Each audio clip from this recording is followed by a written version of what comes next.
श्री गुरुचरित्र अध्याय 12वा श्री गुरुचातुर्थाश्रम ग्रहणम गुरु परंपरा कथनम नाम द्वादशोऽध्यायः।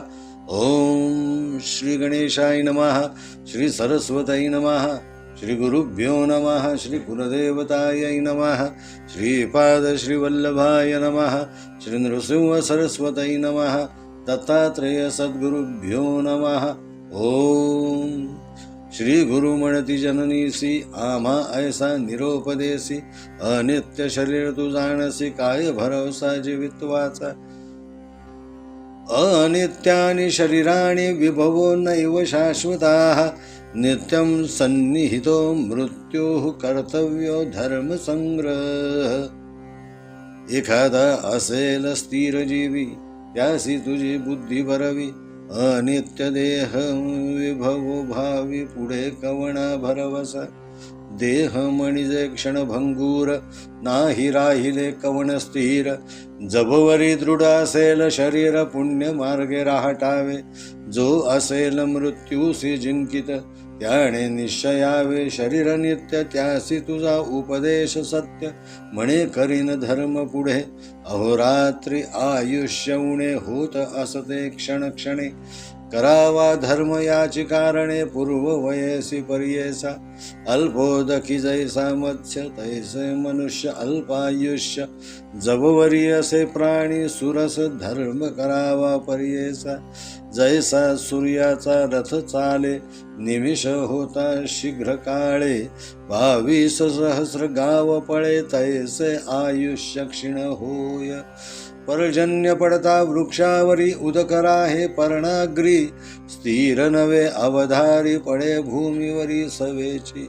तैसे शरीर नभे स्थिर, जीवित्वा मरण निर्धार। यौवन अथवा होताची जर, कलेवर हे नश्य जाण।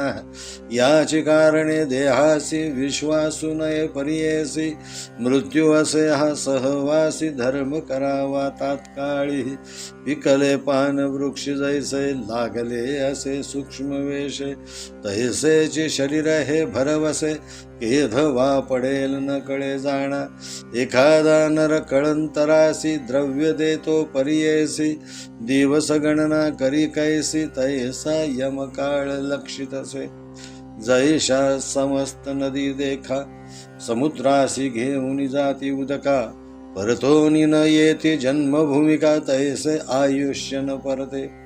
अहोरात्री जाती पळून, तै ऐसे निश्चये जाणून। पुण्य न करीती जे जनते, पशु समान पर्येसा। जया दिवशी पुण्य घडले नाही, वृथा गेला दिवस पाही। तया यमासी करुणा नाही, करावे पुण्य तात्काळ। पुत्रदारा धन गोधन, आयुष्य देह येणे गुण। जे जन निश्चित म्हणती जाणते, पशु सम पर्येसी। जैसी सुसरी मनुष्यासी, भक्षिती होय पर्येसी। तैसे या शरीरासी, वृद्धाप्य भक्षी अवधारा। या कारणे तारुण्यपणी, करावे पुण्य विद्वज्जनी। आम्हा का हो वर्जिसी जननी, काय बुद्धी बरवी असे। जो यमाचा असेल इष्ट, त्याने करावा आळस हट्ट।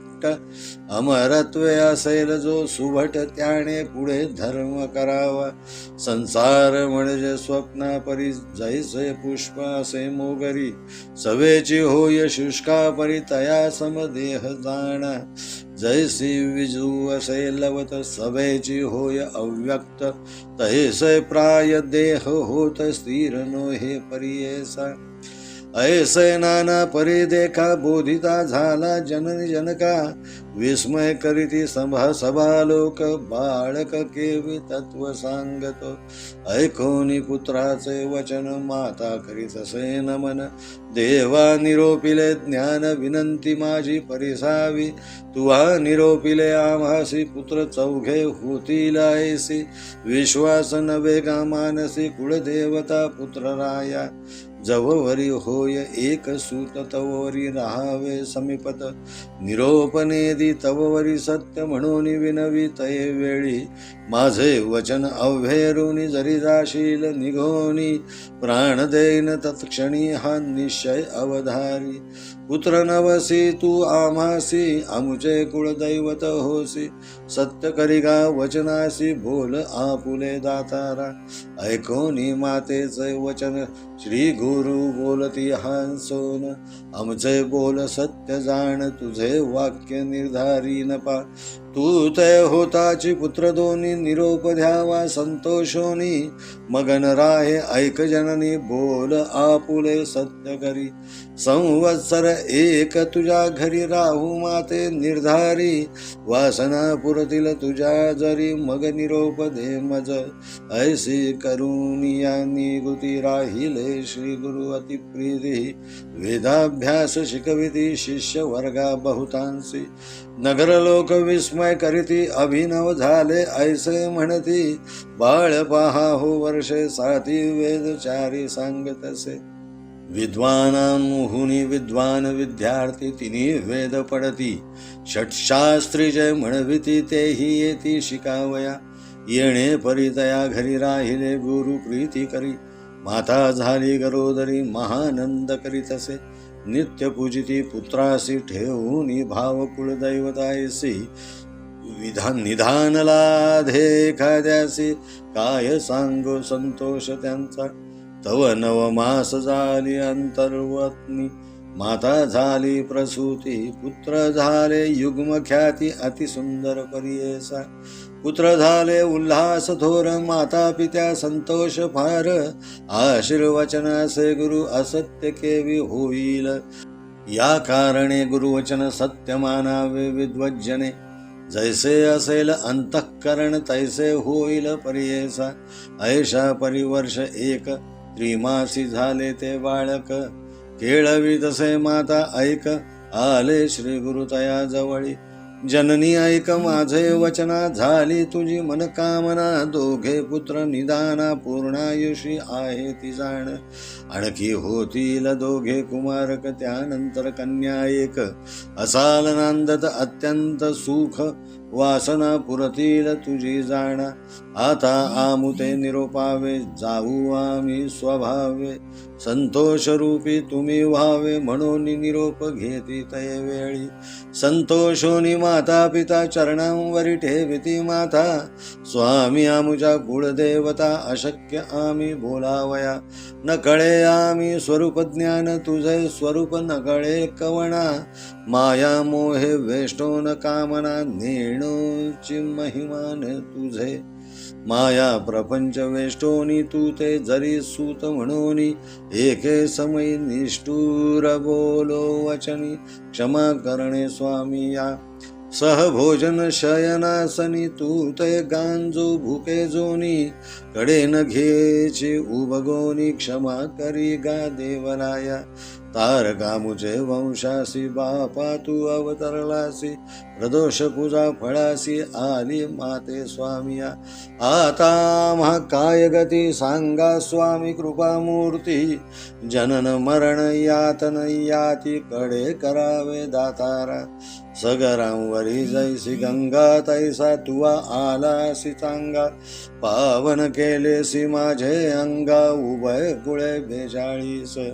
आम्हा ठेविते कवणे परी, या धुरंधर संसारी. तुझे दर्शन नोहे तरी, केवी वाचू प्राणात मजा. ऐकोनी माता पितयांचे वचन, बोलती श्री गुरु आपण. जे जे समयी तुमचे मन, स्मरण करील आम्हासी. स्मरण करिता तुम्हा जवळी, असे न जननी मी तात्काळी. न करावी चिंता वेळोवेळी, म्हणून भाक देत असे. आणिक कन्या पुत्र तिनी होतील, ऐक तू भवानी. दैन्य नाही तुमच्या भुवनी, सदा श्रीमंत नांदाल. जन्मांतरी परमेश्वरासी, पूजा केली तुवा प्रदोषी. याची महिमा आहे ऐसी, जन्मोजन्मी श्रियायुक्त. इह सौख्य होय ऐक, देहांती जाणा परमलोक. पूजा करिता पिनाक, पुनर्जन्म तुम्हा नाही.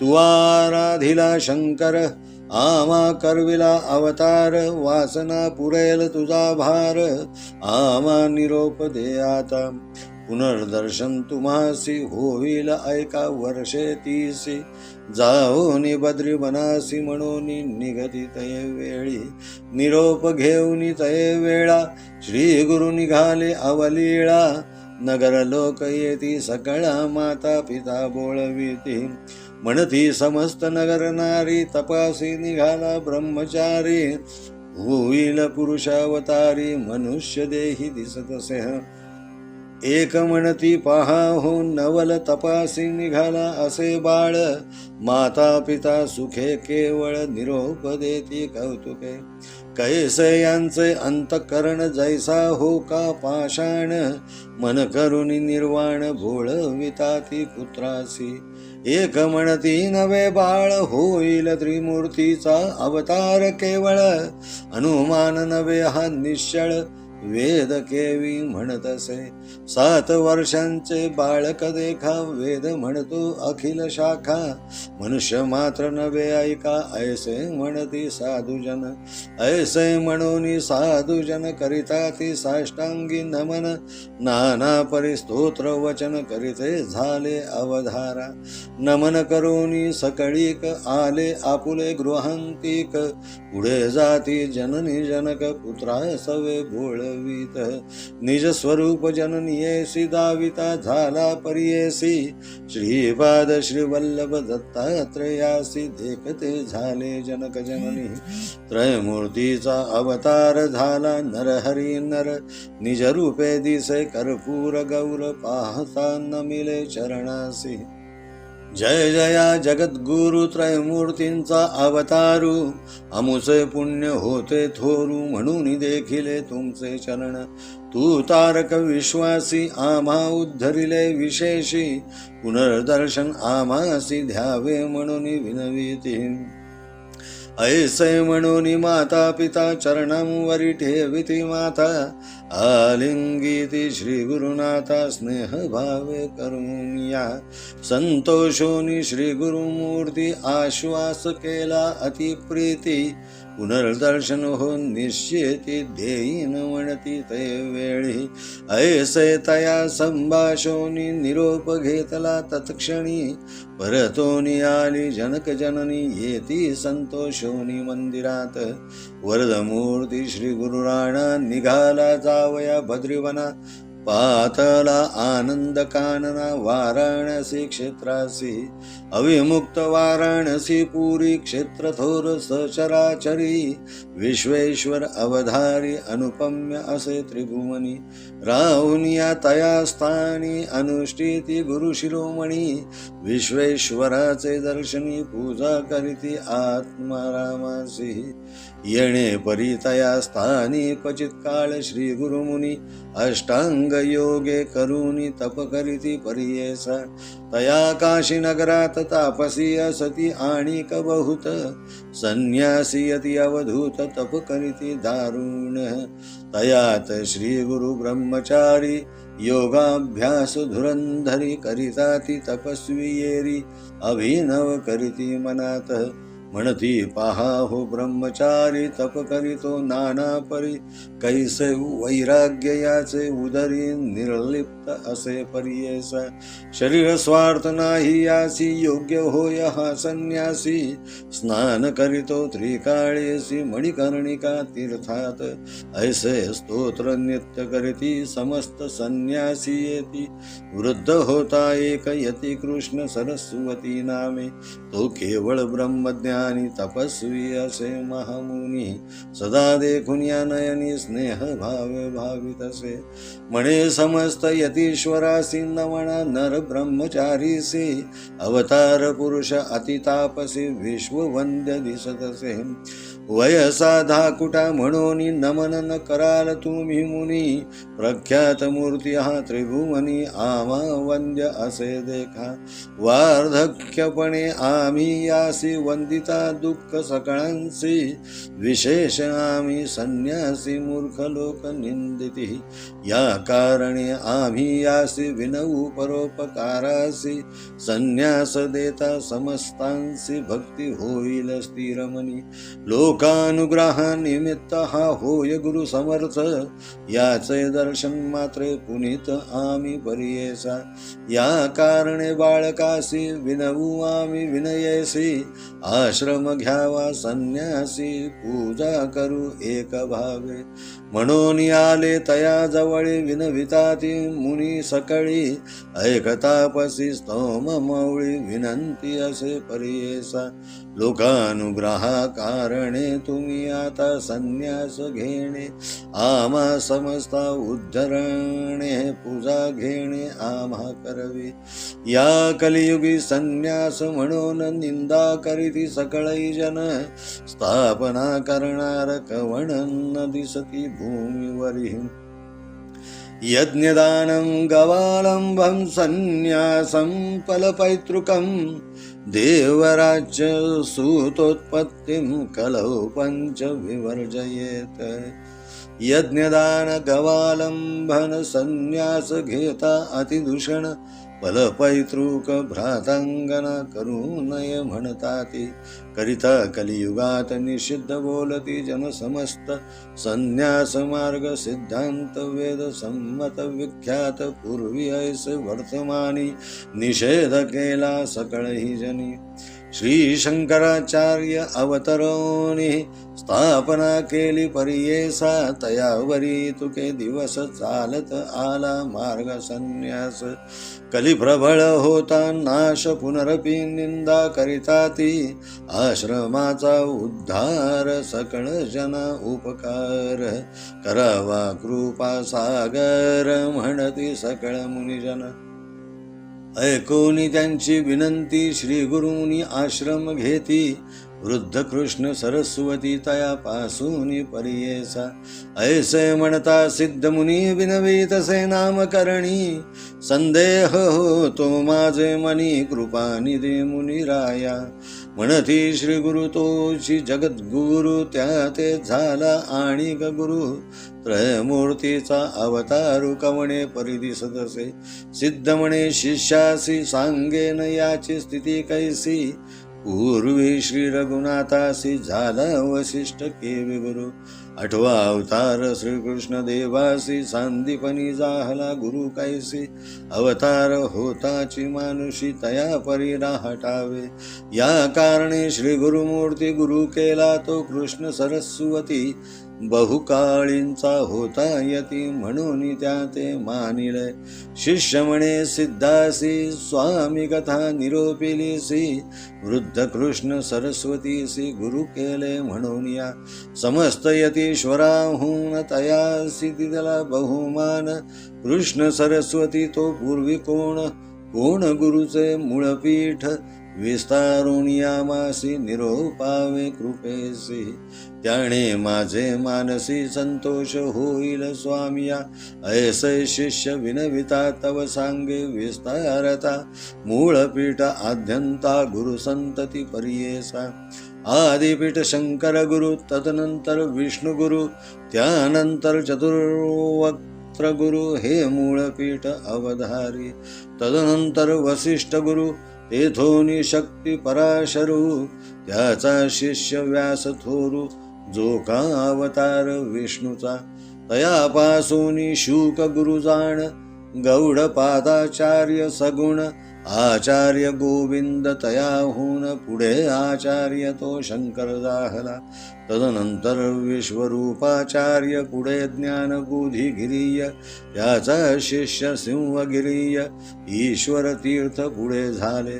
तदनंतर नृसिंहतीर्थ पुढे शिष्य विद्यातीर्थ शिवतीर्थ भारती तीर्थ गुरुसंतती अवधारी मग तयापासून विद्यारण्य श्रीपाद मुनी विद्यातीर्थ म्हणून पुढे झाला परियेसा त्याचा शिष्य मळी आनंद देवतीर्थ सरस्वती वृंद तेथोनी सरस्वती यादवेंद्र गुरुपीठ येणे परी.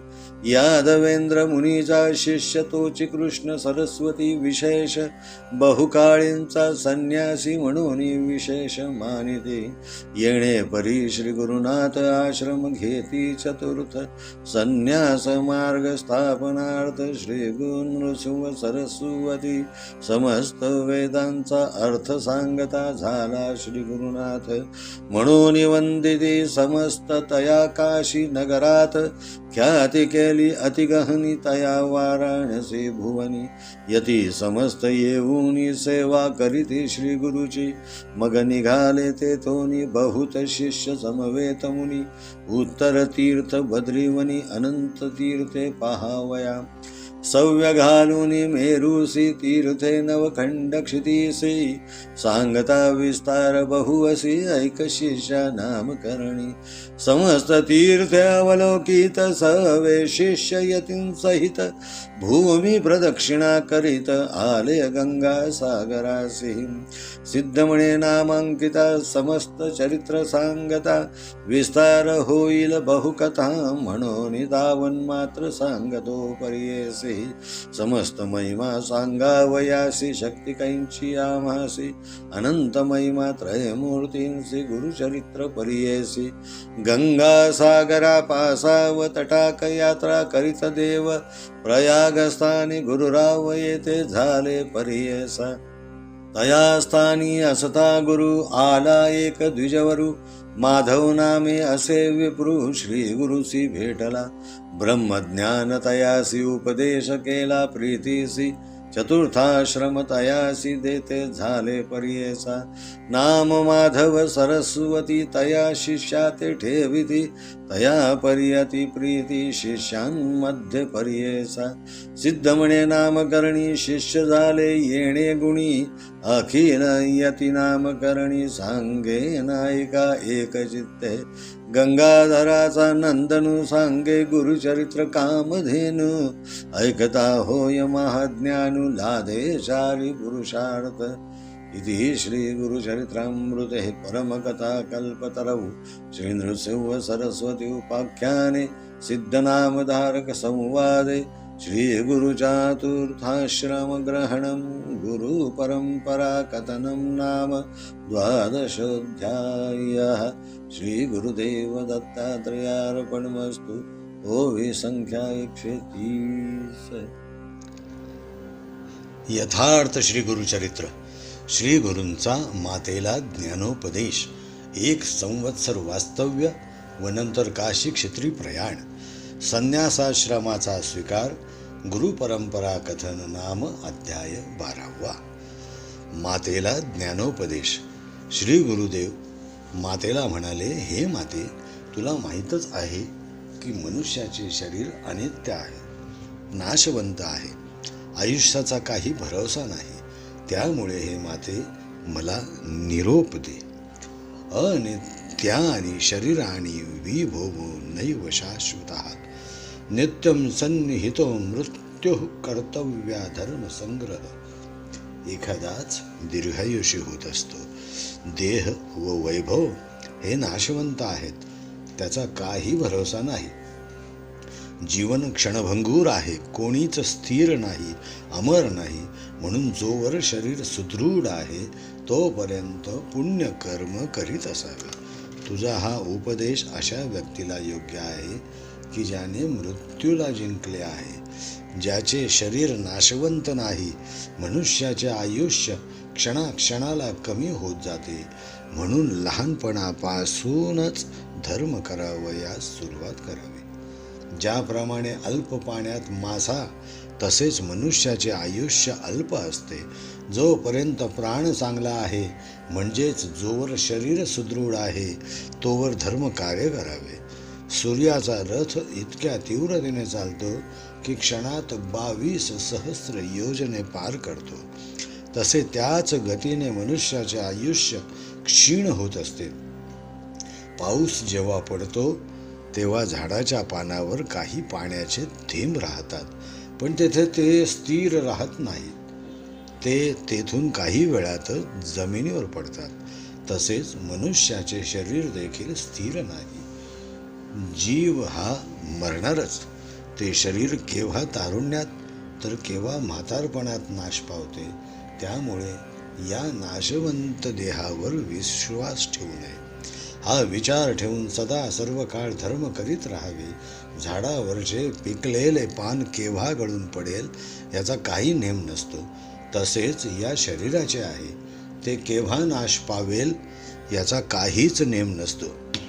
एखादा नर द्रव्य देतो तेव्हा व्याजाचा हिशोब करण्यासाठी जसा दिवस मोजत असतो तसा यमराज काळ मोजत असतो. नदी आपल्याबरोबर सर्व उदक घेऊन समुद्रात जाऊन मिळते. ते जल पुन्हा ती आपल्या उगम स्थानावर आणू शकत नाही. तसेच आयुष्य पुन्हा परतून येत नाही. दिवस आणि रात्र शर्यत लागल्याप्रमाणे पळत आहेत. हे जाणून पुण्य कर्म करीत राहावे. ते जे लोक करीत नाहीत ते पशु समान होईल. ज्या दिवशी पुण्य कर्म घडले नाही तो दिवस व्यर्थ गेला असे समजावे. तेव्हा यमाला देखील करुणा येत नाही. म्हणून सतत पुण्य कर्म करीत राहावे. जे पुत्र, दारा, धन, गोधन, आयुष्य, देह शाश्वत मानतात ते नर पशु समान होत. जसे सुसरी मनुष्याला भक्षण करून टाकते त्याचप्रमाणे म्हातारपण शरीरास भक्षण करते. त्यामुळे तारुण्यातच विद्वत जनांनी पुण्यकर्म करावे. तेव्हा हे माते, आम्हालाच तू का हरकत करतेस? जो यमाचा लाडका असेल त्याने आळस करावा. ज्या वीराला अमरत्व मिळाले असेल त्याने धर्म कर्म पुढे ढकलावे. संसार हा स्वप्नाप्रमाणे आहे. जसे मोगऱ्याचे फूल तत्काळ वाळून जाते तसा देहाचा देखील काही भरोसा नाही. आकाशात वीज चमकते, ती कशी अस्थिर असते, दिसते तशीच तत्काळ नाहीशी होऊन जाते. त्याचप्रमाणे मनुष्य देह व त्याचे वय या दोन्ही गोष्टी अस्थिर आहेत. 1 संवत्सर वास्तव्य व नंतर काशी क्षेत्री प्रयाण.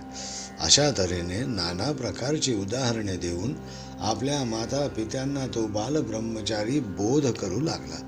तेव्हा उपस्थित लोक त्या बालकाचे तत्वज्ञान ऐकून चकित झाले. पुत्राचे हे वचन ऐकून माता त्याला नमन करीत झाली व म्हणाली, हे देवा, तुम्ही मला ज्ञानामृत पाजले, परंतु माझी एक विनंती ऐका.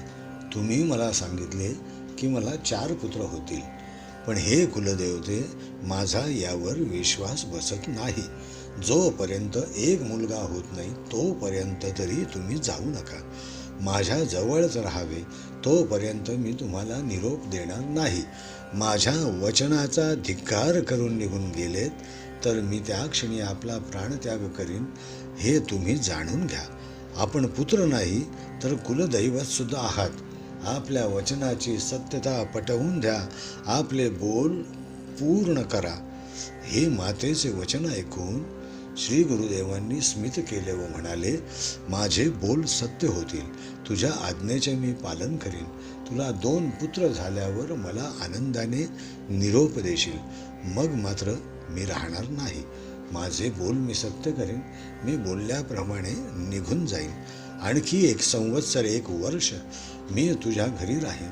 तेव्हा हे माते, तू निर्धास्त राहा. तुझी इच्छा पूर्ण होईल. मग मात्र मला आनंदाने निरोप देशील. असा मातेशी करार करून गुरुदेव तिथे राहिले. आपला काळ ते शिष्य वर्गांना वेदाभ्यास शिकविण्यात घालवीत. नगरीचे लोक विस्मय करू लागले. 7 वर्षांचा बालक 4ही वेद सांगतो. विद्वानांहून विद्वान विद्यार्थी वेद शिकावयास तिथे येत असत. स्वतःला षटशास्त्री म्हणविणारेही वेद शिकावयास येत असत. असेच काही दिवस गेले. गुरु महाराजांची माता गरोदर राहिली. सर्व मंडळींना अत्यानंद झाला. त्या पुत्राला आपले कुलदैवत मानून त्याची नित्य नियमाने पूजा करीत असे. एखाद्याला ठेव सापडली म्हणजे जसा आनंद होतो तसा आनंद त्या माता पित्यांना झाला. 9 मास पूर्ण झाल्यावर ती माता बाळंत होऊन तिला सुंदर जुळी मुले झाली. ती 2 मुले अतिसुंदर व उल्हासित होती. त्या माता पित्यांचा आनंद गगनात मावेनासा झाला. गुरूंचे वचन असत्य कसे होणार? त्यामुळे गुरुवचन सत्य मानून त्यावर विश्वास ठेवावा. जसे अंतःकरण असेल तसे फळ प्राप्त होते. ती जुळी मुले 3 महिन्यांची झाली. माता त्या दोन्ही मुलांना मोठ्या प्रेमाने खेळवीत असे. महाराजांनी आईशी करार केल्याप्रमाणे 1 वर्ष पूर्ण झाले. एके दिवशी गुरु महाराज आईजवळ येऊन म्हणाले, हे जननी, आता तुझी मनोकामना पूर्ण झाली. तुझी ही 2 पुत्ररत्ने पूर्णायुषी होतील. तुला आणखी 2 मुले होतील. त्यानंतर तुला 1 कन्यारत्न प्राप्त होईल. तुम्ही सारे सुखात राहाल, आनंदात राहाल. तुझ्या सर्व इच्छा पूर्ण होतील. तेव्हा हे माते, माझे 1 वर्षापूर्वी दिलेले वचन आठव आणि मला आता निरोप दे. आता आम्हाला जाणे आहे. असे म्हणून महाराजांनी मातेचा निरोप मागितला. माता पिता अतिहर्षित झाले व सद्गतीत होऊन त्यांच्या चरणी माथा ठेवला व म्हणाले, हे कुलस्वामिनी, आम्हाला बोलावयास शब्द नाही. तुझ्या लीला अगाध आहेत. तुझे स्वरूप ज्ञान न्यारी आहे. तुझे स्वरूप विराट आहे. आम्ही सामान्य जन माया मोहात गुरफटलेले आहोत. तुझी शक्ती जाणून घेण्यास आम्ही असमर्थ आहोत. तुला ओळखणे आम्हा पामरांना अशक्य आहे. माया प्रपंचात राहिल्यामुळे तुला कधी मी रागावले असेल, तुला माझा पुत्र म्हणून काही बोलले असेल तर महाराज मला क्षमा करावी. तुला भूक लागली असताना देखील इतर कामामुळे तुला जेवू घालू शकले नसेल, तुला उपाशी ठेवले असेल, त्रासून तुला कडेवर घेतले नसेल तर देवा मला क्षमा करावी. हे बापा देवराया, तू आमच्या वंशाचा कुलदीपक आहेस. माझी प्रदोष पूजा फळास आली. आता आम्हाला काय गती आहे? हे देवा, आता आम्हाला या जन्म मरणाच्या यातेतून पार करावे. जशी सागर सगराला गंगा प्रसन्न झाली, तसा तू येऊन माझे शरीर पवित्र केलेस. आमच्या दोन्ही 42 कुळांचा तू उद्धार केलास. हे प्राणप्रिया पुत्रा, तुझा विरह आम्हाला सहन होणार नाही. आम्हाला देखील आता या दुर्धर संसारापासून मुक्ती दे. हे माता पित्यांचे वचन ऐकून श्री गुरुदेव म्हणाले, हे माते, तू ज्यावेळी माझे स्मरण करशील त्यावेळी मी तत्काळ तुझ्याजवळ हजर राहीन. तू याबद्दल यत्किंचितही काळजी करू नकोस. तुला आणखी 2 पुत्र व 1 कन्या रत्न प्राप्त होतील. हे माते, तुझ्या घरी दैन्यावस्था कधीच येणार नाही. पिनाकपाणी शंकराची मनोभावाने पूजा करणाऱ्यास पुनर्जन्म नसतो. तू शंकराची आराधना केलीस, माझा अवतार घडविलास. आता तुझ्या सर्व इच्छा पूर्ण होतील. तेव्हा आम्हाला निरोप दे. पुन्हा 30 वर्षांनी तुला दर्शन देईन. आता आम्ही बद्रीवनात जातो. पुत्राला निरोप असे म्हणून महाराज निघाले. तेव्हा माता पिता त्या लाडक्या पुत्राची बोळवण करण्यासाठी आले. सर्व नगरीचे लोकही आले. अशा सर्व मंडळींचा निरोप घेऊन महाराज सहजतेने निघाले. नगरीचे लोक म्हणाले, हा बाल ब्रह्मचारी तप करण्याकरता निघाला. हा मनुष्य रूपात दिसतो, पण हा दुसरा तिसरा कोणी नसून प्रत्यक्ष परमेश्वराचा अवतार आहे. काही लोक म्हणाले, पहा काय नवल आहे. हा बालक तप साधनेसाठी निघाला. त्याचे माता पिता मोठ्या आनंदाने निरोप देत आहेत, कौतुक करीत आहेत. त्यांना अंतःकरण आहे की नाही? हे पाषाण हृदयी तर नाही. त्या बालकाची बोळवण करताना त्यांचे मन इतके निष्ठुर झाले तरी कसे हे समजत नाही. काही लोक म्हणाले, हा बाळ प्रत्यक्ष त्रिमूर्तीचा अवतार असला पाहिजे. हे निश्चित आहे. म्हणूनच तर वयाच्या 7व्या वर्षी त्याने 4ही वेदांचे पठण केले. साधुजन म्हणाले, हा 7 वर्षांचा बालक 4ही वेद म्हणतो. मोठमोठ्या विद्वानांना वेदशास्त्र शिकवितो. हा मनुष्य नव्हे, हा ईश्वरी पुरुषच आहे. असे म्हणून त्या साधुजनांनी महाराजांना साष्टांग दंडवत घातला. नाना प्रकारे स्तोत्र गायन करू लागले. महाराजांना नमन करून सारी मंडळी आपापल्या घरी परतले. माता पिता त्या पुत्राची बोळवण करावयास बरोबर पुढे गेले. तेव्हा महाराजांनी आपले निजस्वरूप मातेस दाखविले. श्रीपाद श्रीवल्लभ व दत्तात्रेय महाराजांचे त्या पित्यांना दर्शन घडविले. त्रिमूर्तीचा हा अवतार झाला. त्या बालकाच्या ठिकाणी कर्पूर गौराचे दर्शन झाले.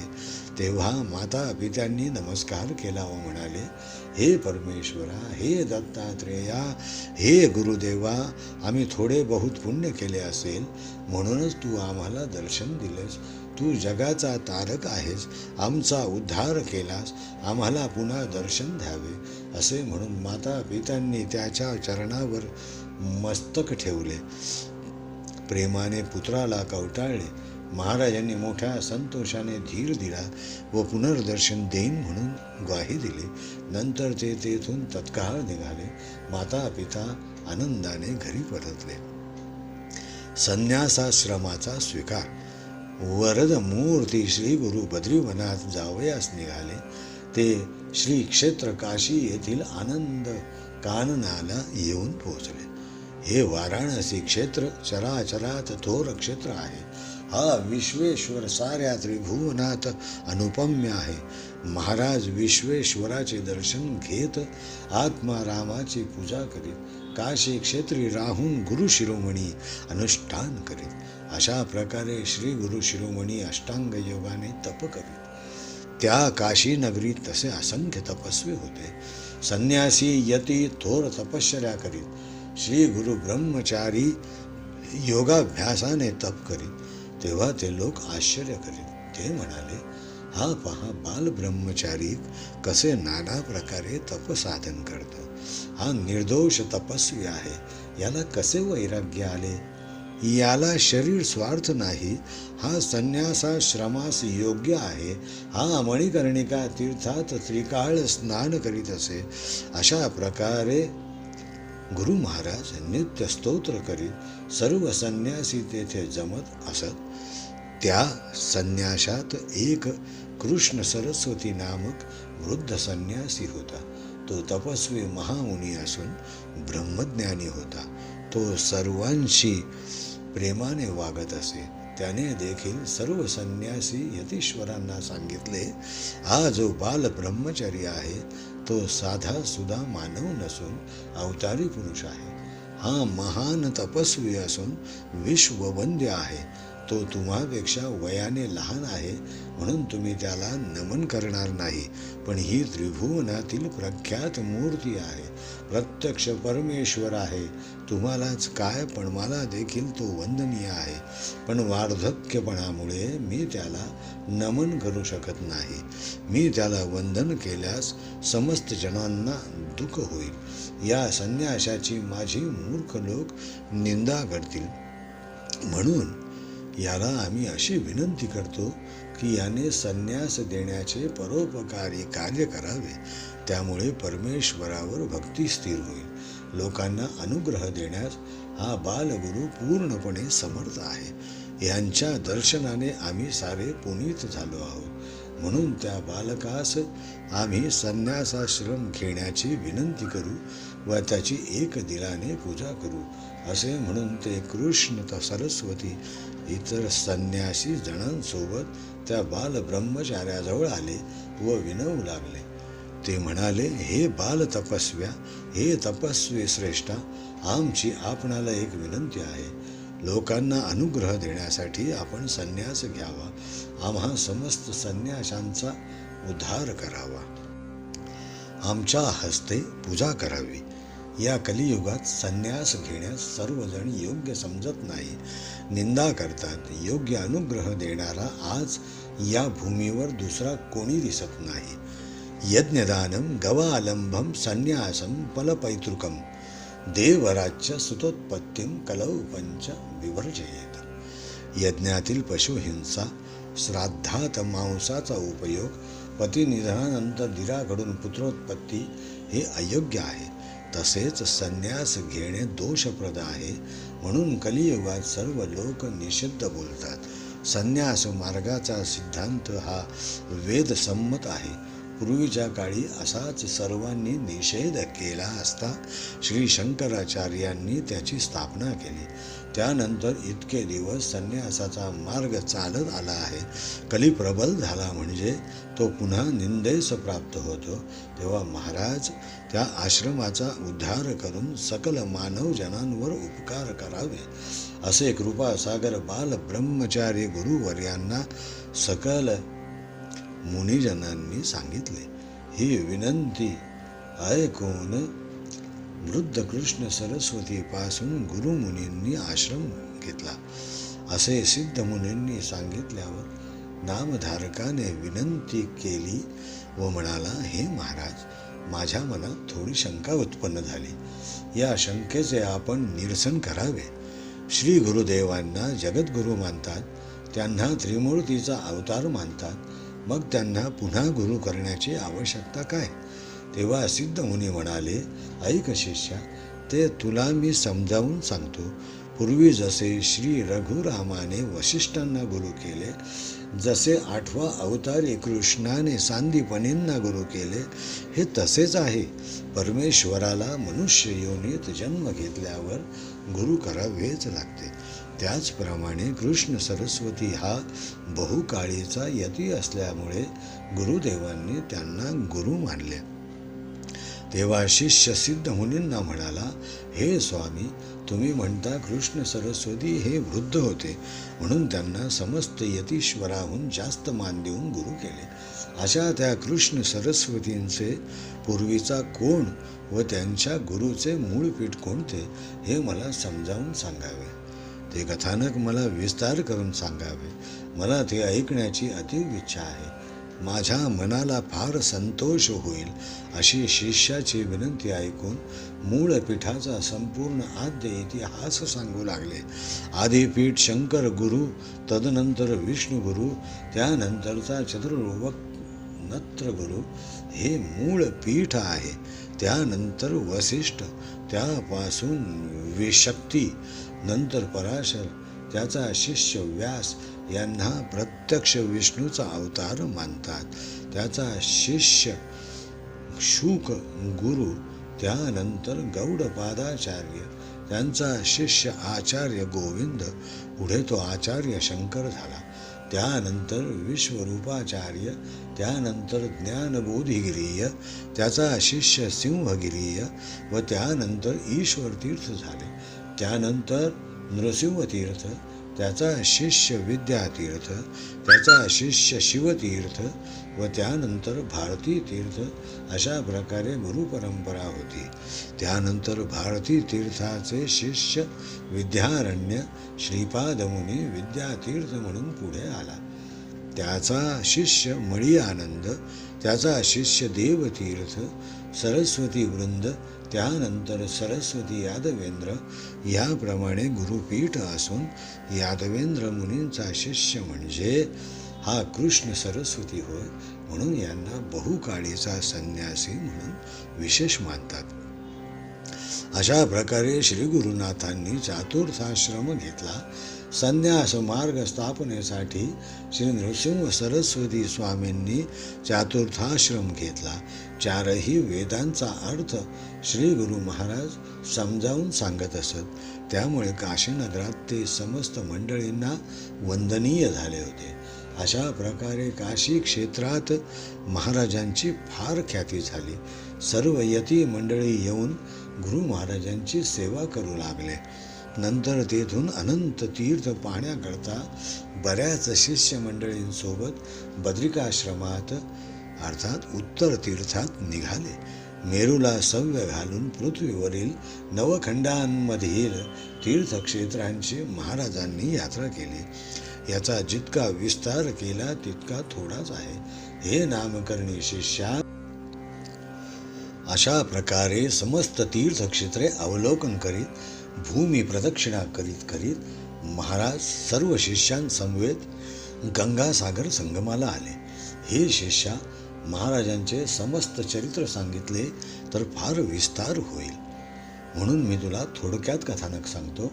महाराजांचा समस्त महिमा वर्णन करण्याची शक्ती आमच्यात नाही. त्रिमूर्तींचा महिमा अनंत आहे. गुरुचरित्र अगाध आहे. गंगासागर संगमावर तटाक यात्रा करीत महाराज प्रयाग तीर्थाला आले. तेथे असताना माधव नामक एक विप्र महाराजांना भेटला. त्याला त्यांनी ब्रह्मज्ञानोपदेश केला व त्याला संन्यास दिला. त्याचे माधव सरस्वती असे नाम विधान करण्यात आले. सर्व शिष्यांमध्ये त्याच्यावर जास्त प्रीती होती. तो महाराजांचा सर्वात जास्त लाडका शिष्य होता. अशा प्रकारे महाराजांचे बरेच शिष्य झाले. सर्व यतींची नावे तुला पुढे कथन करीन. अशा प्रकारे गंगाधराचा पुत्र सरस्वती कामधेनु गुरुचरित्र सांगू लागला. ते जे लोक ऐकतील त्यांना महाज्ञान प्राप्त होईल. त्यांना चारही पुरुषार्थ साध्य होतील. आता या पुढील कथानकाचे समालोचन आपण पुढील अध्यायात पाहू. इतर अनेक ग्रंथांचा आधार अर्थात संदर्भ घेऊन श्री गुरुचरित्र ग्रंथाचे वाचन व मनन श्री राजलक्ष्मी पब्लिकेशनने श्री गुरुकृपेने भक्त भाविकांसाठी मांडण्याचा प्रयत्न या अध्यायात केलेला आहे. सर्वांचे मनपूर्वक आभार आणि धन्यवाद. इति अध्याय 12. ओम तत्सत.